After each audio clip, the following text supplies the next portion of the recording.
What's up, everybody? Welcome to the Lamont's Gym and Custom Knives Show, the number 3 podcast. Uh,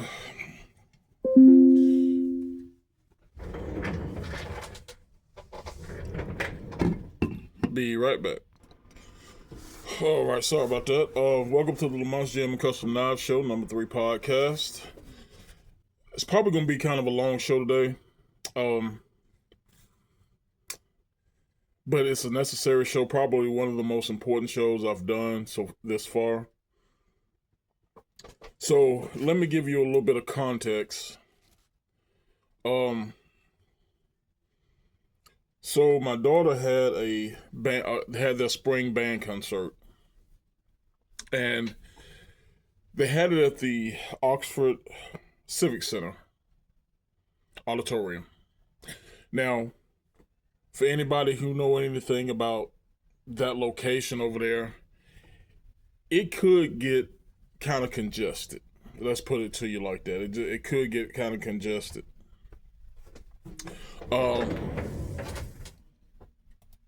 As we're pulling up, we run into a cluster of traffic.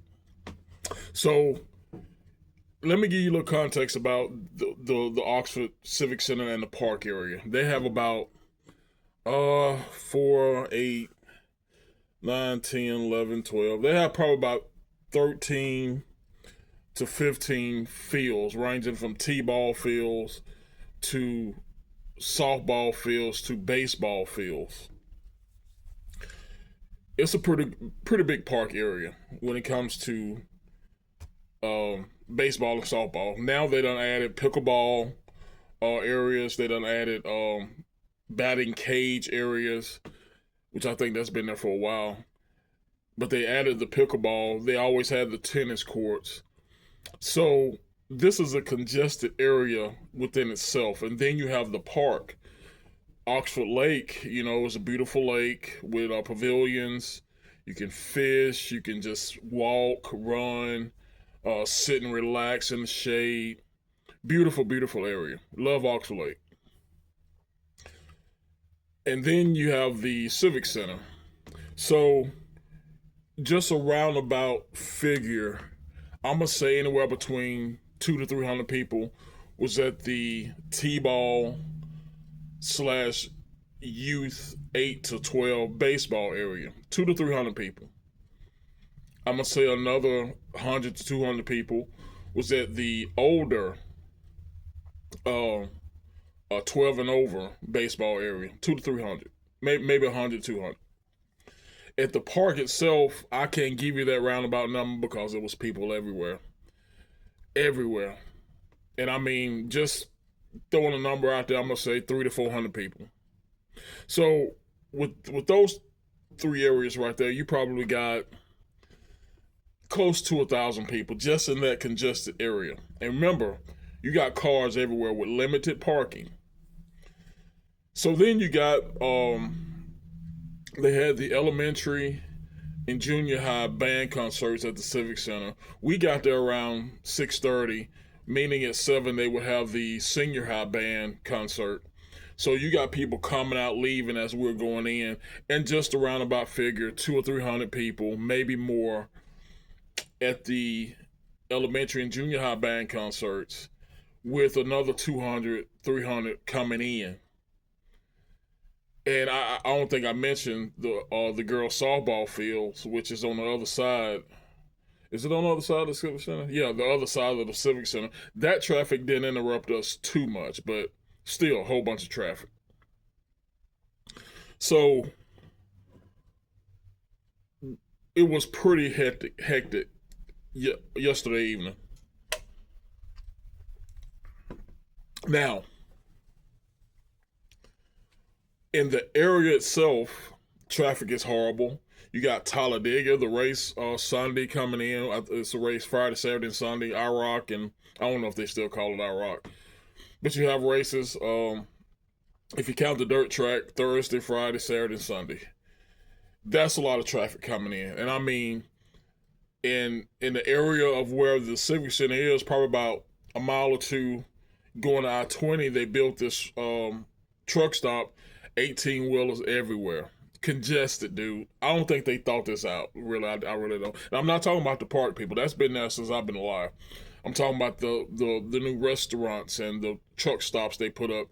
This is already congested area. So you got all that traffic going on. Talladega traffic coming in for the races. Um, you got, my wife was telling me that they're going to a circus somewhere in Jefferson County. So you got a lot of that traffic, which is not really going to bother us up this way too much. But I-20 is still going to be flowing, up and down. You got a lot of football stuff in there. My nephew, he's a grad assistant at GSU.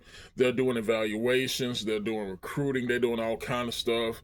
So a lot of stuff in this area is going on. Just wanted to give you a little bit of context. What I went through taking my daughter to, well, actually she drove to her senior, not senior, but varsity band concert. So this is what I really want to talk about. I done talked about that in 6 minutes already. This is what I really want to talk about, and I've tried to put the traffic and the people in context to show you what I saw. So I get to the band concert. My wife and I, we sit in the balcony area, and you see a lot of grandmas and grandpas, older than me. You see, some people my age and maybe a little bit younger. But the majority, we saw a lot of younger people, 20s, 30s. And this is the sad part about everything I've seen.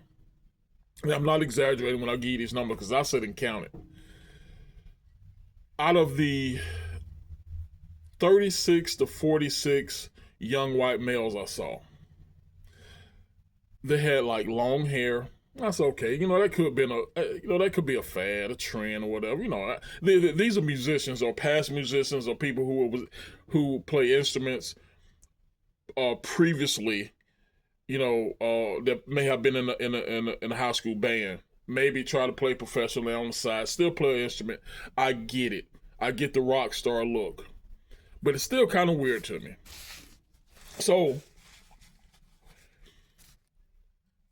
the other 30 to 40 men I saw, you could just tell they were so feminized. Now, I'm not saying the dudes with the long hair were feminized. I'm not saying that. I'm just saying, just weirdos, I'm not going to call them weirdos because that was a thing in my day. With musicians and people who play instruments, that's what they do.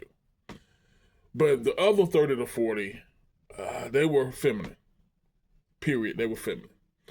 I saw another 20 to 30 young females, what I assume was young females, with the purple hair, green hair, pink hair, dressed like boys.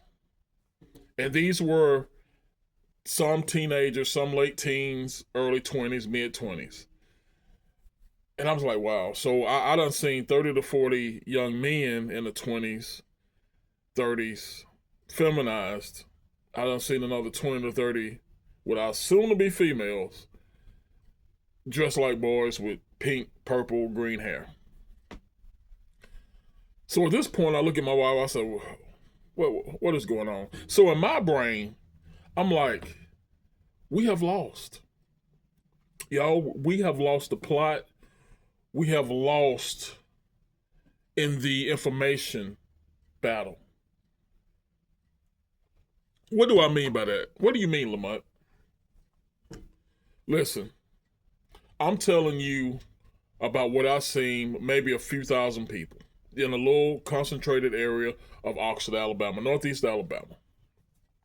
Not in Hollywood, California, not in New York, not in Miami, Florida. Northeast Alabama. And I'm thinking to myself, the concert haven't even started. So as I'm thinking to myself, wow, boy, we have lost the plot. If I see this in small town Alabama, Northeast Alabama, what is going on in other parts of the country, in your bigger cities, in your bigger areas? So as this past 7 o'clock, the concert was supposed to start at 7 o'clock. It's what we way past it. The band's practicing, the band director's yapping and running his mouth, people coming and going, won't sit down. I started to see, which I only saw one, but my wife said she's seen 10. I saw an individual who, what I thought had like a teddy bear in his or her pocket. Don't know if it was a male or female in his or her pocket.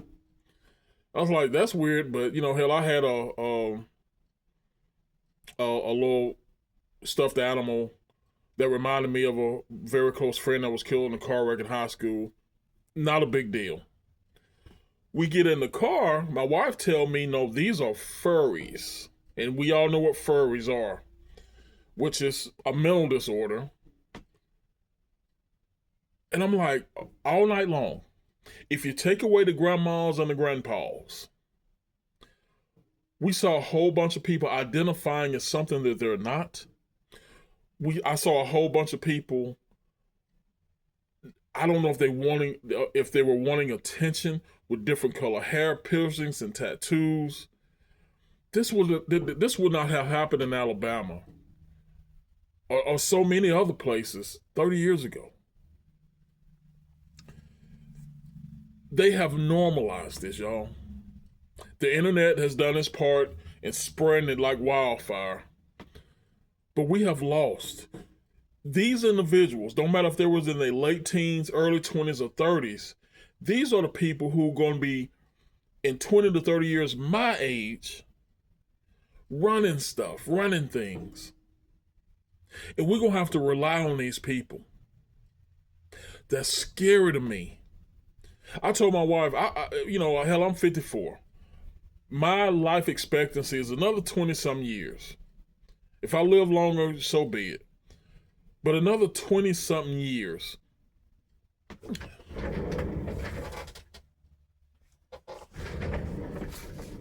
I myself, and I told her this Sunday, I myself feel like as of right now, the last 5 years, I'm not living in my time. So if you have these people saying that they're not in the right body, they're not the right gender, I don't think I'm living in my right time. Who I am and what I'm about, men ran the world. Men were the protectors. Men were the builders, the warriors. And in totality, from what I saw the other night to what's happening in the world, you have female governors, you have female mayors, female senators, female people of the female persuasion that are in serious power positions. They're not warriors, they're not builders, but they are influencers.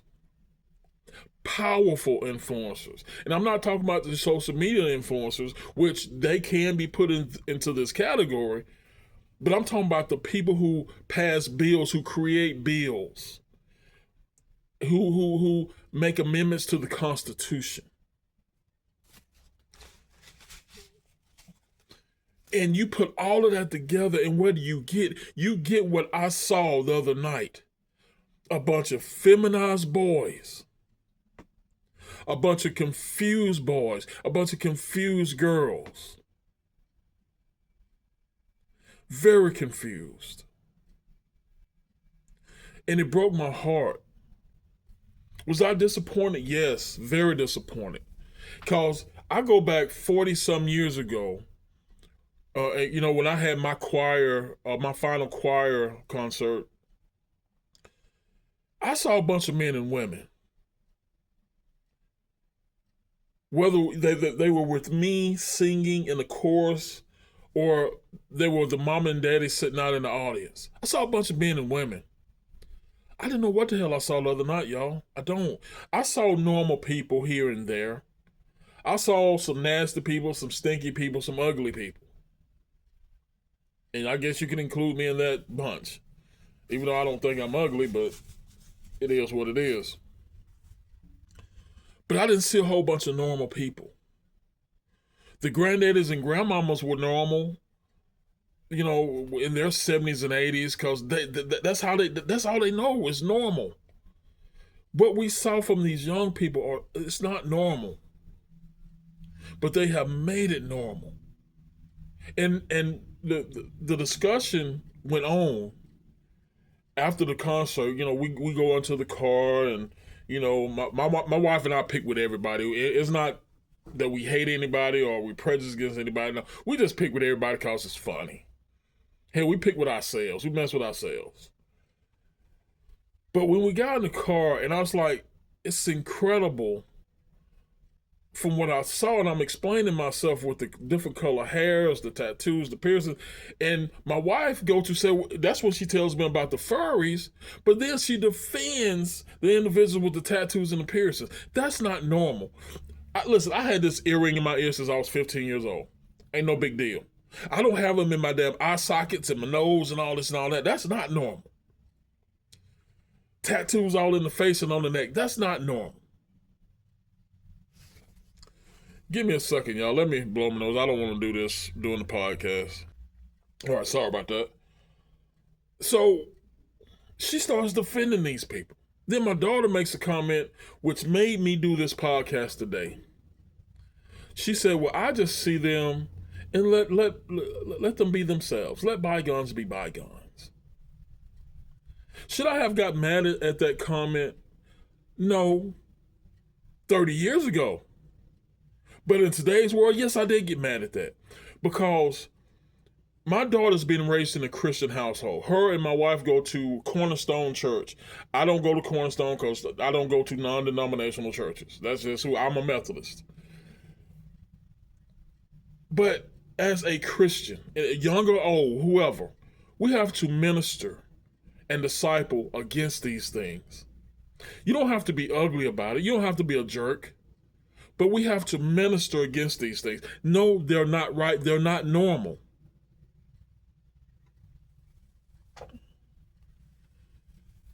She's young.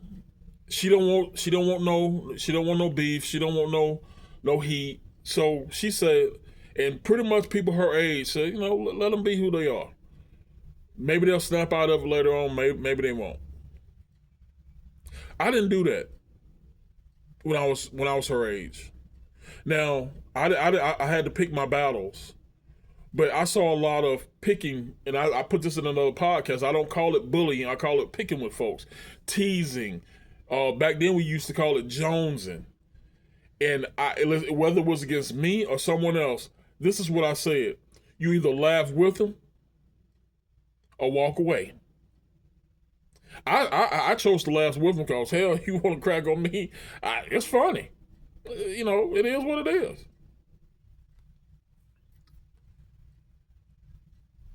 In today's world, these people are so sensitive that you got to be careful. And I understand parts of what she was talking about, because one of her best friends to this day, as I'm speaking, is in a mental ward because she is so sensitive and so messed up in the head. Hold on for 1 second, y'all. All right, y'all, I'm back. Just had a long conversation with my wife. Really don't know where I left off. I was explaining to her what I was basically saying on the podcast. Excuse me. But yeah, we can no longer defend this silliness, this foolishness. This is not normal. It's not right. It was kind of, I'm gonna end with this because I was on the phone with her for 20 some damn minutes. So it was kind of bittersweet, and I think they have one more spring concert.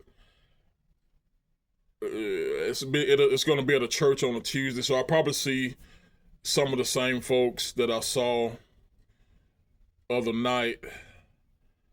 But it's going to be bittersweet for us, and I mean my wife and I, because my daughter's been in the band, the marching band, the ones that plays at the football games, since she was in 8th grade. So we have gotten to know some other parents, the kids themselves. We have saw these kids. It's funny. You can look at your own child and say, oh, yeah, she grown now. But you see these other kids when you saw them when they was little bitty, and now they are functioning grown folks, damn near.